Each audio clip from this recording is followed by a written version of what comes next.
ప్రేక్షకులకి నమస్కారం. ప్రియంగు కలికాశ్యామం రూపేణ ప్రతిమం బుధం సౌమ్యం సౌమ్యగుణోపేతం తం బుధం ప్రణమామ్యహం. మిథున రాశి వారి యొక్క మాస ఫలితములు, అక్టోబర్ మాస ఫలితములు ఇప్పుడు మనం తెలుసుకుందాం.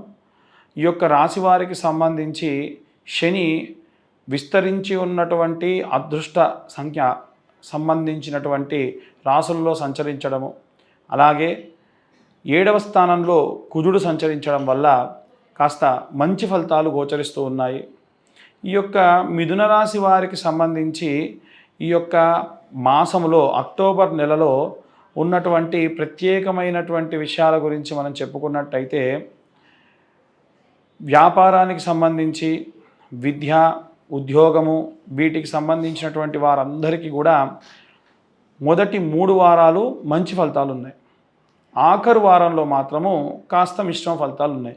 కాబట్టి మీరు ఏవైనా సరే చేయాలనుకునేటువంటి పనులు పెండింగ్ పెట్టకుండా మొదటి 3 వారాల్లోనే చేసే ప్రయత్నం చేయండి.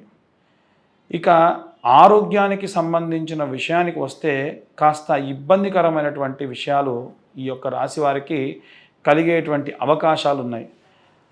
ఎక్కువగా వీరికి ఆరోగ్య సమస్యలు వస్తే కూడా నీటి నుండే వస్తాయి. కాబట్టి వీలైనంత వరకు బయట ఎక్కడ పడితే అక్కడ వాటర్ తాగకుండా మంచి నీరు తాగండి. దానివల్ల ఆరోగ్య సమస్యలు రాకుండా ఉంటాయి. ఇక ఉద్యోగస్తులకు సంబంధించిన విషయానికి వస్తే, మీరు ఏదైతే అనుకొని చేయాలనుకున్నటువంటి పనులు ఎప్పటి నుండో ఆగి ఉన్నాయో అవన్నీ ఎట్టి పరిస్థితుల్లో ఈ 3 వారాల్లో, ఇంకా చెప్పాలంటే 2 వారాల్లో పూర్తి చేయండి. 3వ వారం దాని యొక్క ప్రతిఫలం అనేది వస్తుంది. మిమ్మల్ని ఎవరైతే టార్గెట్ చేసి ఉన్నారో, వారు ఎదురు చూస్తూ ఉన్నారో మీరు ఎక్కడ దొరుకుతారా అని చెప్పి కాస్త జాగ్రత్తగా ఉండే ప్రయత్నం చేయండి.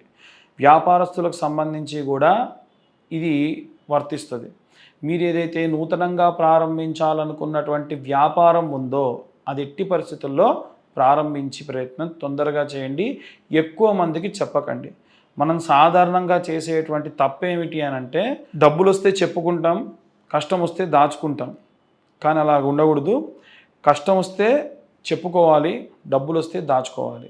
అలాగే మీరు ఏదైనా వ్యాపారానికి సంబంధించి, ఉద్యోగానికి సంబంధించి ఏవైనా పనులు చేయాలి, నేను పలానా ప్రాజెక్ట్లో ఈ కీలక నిర్ణయం తీసుకోవాలనుకుంటున్నాను, ఆల్రెడీ దానికి సంబంధించి పర్మిషన్స్ వచ్చేసినాయి, చేసేయండి, ఆపకండి. అలాగే వ్యాపారస్తులకు సంబంధించి కూడా పలానా బ్రాంచ్ పెట్టాలనుకుంటున్నాను, కొత్త ప్రోడక్ట్స్ తీసుకురావాలనుకుంటున్నాను, చేసేయండి. ఇక వ్యాపారస్తులకు సంబంధించి అనుకూలంగా ఉంది కదండి, కాస్త షేర్ మార్కెట్కి సంబంధించి మేము ముందుకు వెళ్ళొచ్చు అని షేర్స్లో డబ్బులు పెట్టాలనుకునే వాళ్ళు కొత్తగా డబ్బులు పెట్టకండి. ఏవైనా సరే డబ్బులు విత్డ్రా చేయాలి అనుకుంటే కనుక మొదటి 2 వారాల్లో చేయకండి, ఆఖరి వారంలో చేయకండి, మధ్యలో ఉండేటువంటి వారంలో మాత్రమే చేయండి.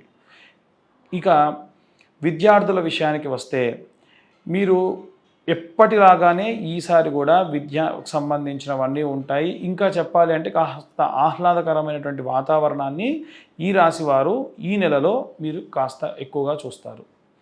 ఇక గృహిణులకు విషయానికి వస్తే, మీకు ఎవరైతే పక్కనే ఉండి చెప్పేటువంటి మాటలు ఏవైతే చెబుతున్నారో వారిలో మంచివారెవరో చెడ్డవారెవరో తెలుసుకునే రోజు వస్తుంది. ఆహా, ఇంతకాలం నేను వీళ్ళు మంచివాళ్ళు అనుకున్నాను, వీళ్ళు మంచివాళ్ళు కాదు, అసలు మంచివాళ్ళు వీళ్ళు అనేటువంటి విషయాలు కూడా గృహిణులు తెలుసుకుంటూ ఉంటారు. ఎందుకు అంటే, ఇప్పటి వరకు మీరు ఎవరినైతే నమ్మి మీ యొక్క తల్లిగారి వారిని కానీ అత్తగారి వారిని కానీ పక్కకు పెట్టి వారు చెప్పిందే చేస్తూ ఉన్నారో అవి మిమ్మల్ని మోసగించేటువంటివి అని బాగా తెలుస్తుంది.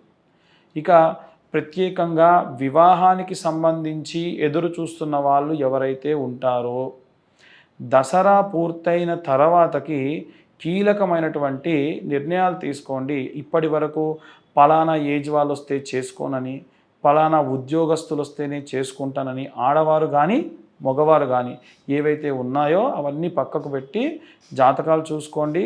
వారు బాగున్నారు అని మీకు అనిపిస్తే డైరెక్ట్గా మాట్లాడి కీలకమైన నిర్ణయము మీరు ఆఖరి 2 వారాల్లో తీసుకోండి. బాగా వినండి, వీరందరికీ కూడా నేను మొదటి 2-3 వారాల్లో వద్దు అని చెప్పాను. కానీ వివాహానికి సంబంధించి మాత్రము ఆఖరి 2 వారాల్లోనే మీరు కీలక నిర్ణయాలు తీసుకోండి. విశేషంగా మిథున రాశి వారు కాస్త చిలకపచ్చ రంగులో ఉండేటువంటి చీరలని ఆడవారు ఎక్కువగా కట్టుకునే ప్రయత్నం చేయండి. మగవారికి విషయానికి వస్తే కాస్త లైట్ కలర్ దుస్తులు ఎక్కువగా ధరించే ప్రయత్నం చేయండి. ఇక ఈ యొక్క రాశి వారందరికీ కూడా కామన్గా ఉన్నటువంటి విషయం, ఎవరిని నమ్మి నిర్ణయాలు తీసుకోకూడదు. మీ స్వతహాగా నిర్ణయం తీసుకోండి. ఇప్పటి వరకు మిమ్మల్ని మోసగించేవారు ఇకపై కూడా మోసగించేటువంటి అవకాశం ఉంటుందన్న సంగతి తెలిసిన తర్వాతకి వారిని దూరం పెట్టండి. ఇక ఈ రాశి వారందరికీ సంబంధించి ఏవైనా సరే మీరు రెమెడీస్ చేసుకోవాలి అనుకుంటే ప్రత్యేకంగా చేసుకోవాల్సినటువంటి రెమెడీస్ గురించి ఇప్పుడు మనం చెప్దాము. గోవుకి దానా పెట్టండి. చాలామంది గోదానము అని అంటే అమ్మో గోవును కొనే దానం ఇవ్వాలి అనుకుంటారు. గోదానం అంటే అది కాదండి. ఎవ్వరికి చేయాలనుకున్నా గోదానము అని అంటే మీరు సంపాదించే దాంట్లో నుంచి ఒక ఆవుకి ఒక నెల పాటు దానా పెడితే ఎంత అవుతుంది? ఒక 6,000 రూపాయలు అవుతుంది అనుకోండి. దాన్ని మీరు ఒకేసారి ఇవ్వలేని పరిస్థితులలో ఒక 6 నెలల పాటు దాన్ని డివైడ్ చేసి అధమంలో అధమము 1,000 రూపాయలు తీసుకెళ్ళి దానికి ఎంతైతే గడ్డి ఎంతైతే తౌడు వస్తుందో అలా గోవుకు దాన మీ చేత్తోనే స్వయంగా ఇచ్చే ప్రయత్నం చేయండి. అలా ఎలా అండి, అంత తీసుకెళ్ళి ఒకటేసారి ఇవ్వలేం కదా అనుకుంటే మొత్తం అంతా ఒకటేసారి కాకపోయినా కొద్దిగా ఒకసారి వెళ్ళినప్పుడల్లా మీరు దానా ఇచ్చే ప్రయత్నము చేయండి. అలాగే విశేషంగా ఎవరైనా సరే బ్రాహ్మలకి ఈ ఒక్క నెలలో మీరు బియ్యం దానం చేయండి. ఎందుకు ప్రత్యేకంగా బియ్యం అంటున్నాను అంటే అమ్మవారి ఉపాసన ప్రారంభమవుతుందండి. అమ్మవారి ఉపాసన ఎప్పుడైతే ప్రారంభం చేసి పూజలు చేస్తూ ఉంటారో వారికి మీరు ఈ యొక్క బియ్యం తినడానికి వీలుగా ఉండాలండి. దొడ్డు బియ్యం ఇవ్వడము లేదా ఇంకేదన్నా చేయడం లాంటివి చేయకండి. ఎందుకంటే పాపం వారు ఇవ్వడం వల్ల పూజను నమ్ముకొని ధర్మాన్ని నమ్ముకొని బతుకుతున్న బ్రాహ్మణులు కాబట్టి వారికి ఏమైనా తినడానికి సులువుగా ఉండేటువంటి బియ్యాన్ని దానం చేయండి.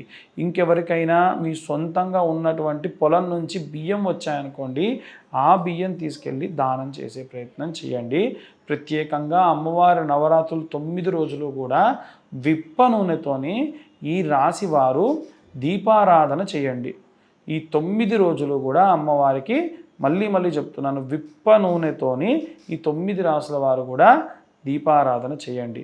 అమ్మవారికి సంబంధించి మెడలో వేసే దండలు ఏమైనా సరే ఈ నవరాత్రుల్లో ఒక్కరోజైనా సరే వేయండి. ఇలాంటివన్నీ కూడా చేయడం వల్ల ఈ రాశి వారికి ప్రత్యేకమైనటువంటి ప్రతిఫలాలు దక్కుతాయి. ఇంకా విద్యార్థుల విషయానికి వస్తే ఈ అమ్మవారికి జరిగేటువంటి 9 రోజులలో కూడా సరస్వతీదేవికి సంబంధించినటువంటి ఒక రోజు కేటాయించబడి ఉంటుంది. ఆ రోజున ప్రత్యేకంగా వీలైతే 21 సార్లు అన్నా అధమంలో అధమం లేదు 108 సార్లు ప్రత్యేకంగా ఇప్పుడు నేను చెప్పేటువంటి మంత్రాన్ని జపం చేయించండి. ఓం నమో శారదాయై నమః. మళ్ళీ చెబుతున్నాను, ఓం నమో శారదాయై నమః. లేదు ఉపనయనమైనటువంటి బ్రాహ్మలు కానీ వివాహితులైనటువంటి వైశ్యులు కానీ ఇతరత్ర ఎవరైనా సరే ఇంకొక మంత్రం చెప్తాను. మహాదేవ్యై చ విద్మహే బ్రహ్మపత్నీ చ ధీమహి తన్నో వాణి ప్రచోదయాత్. ఈ మంత్రము జపం చేయడం వల్ల విశేషమైనటువంటి ప్రతిఫలాలు దక్కుతాయి. ఈ యొక్క మిథున రాశి వారి యొక్క మాస ఫలితాలు ఇవి. స్వస్తి.